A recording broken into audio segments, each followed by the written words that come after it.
Hello दोस्तों, राधे राधे, प्रणाम, जय श्री राम। मैं प्रियंका पांडे आप लोग के बीच बहुत ही प्यारा सा माता जी का भजन प्रस्तुत कर रही हूँ। आप लोग सुनिए और अपना आशीर्वाद बनाए रखें। निमिया के पेड़ बड़ा भारी, जहाँ बैठे मैया हमारी।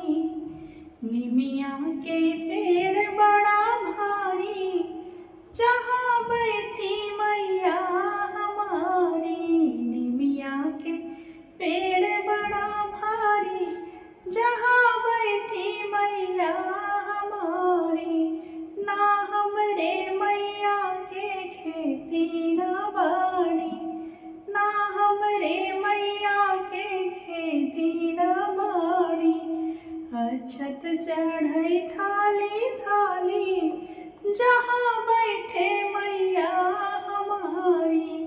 अक्षत चढ़ई थाली थाली, जहाँ बैठे मैया हमारी। निमिया के पेड़ बड़ा भारी, जहाँ बैठे मैया हमारी। निमिया के पेड़ बड़ा भारी, जहाँ बैठे मैया हमारी।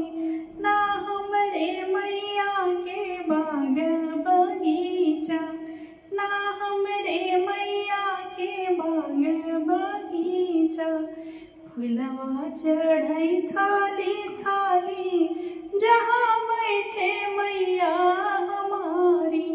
फुलवा चढ़ई थाली थाली, जहाँ बैठे मैया हमारी। निमिया के पेड़ बड़ा भारी, जहाँ बैठे मैया हमारी। निमिया के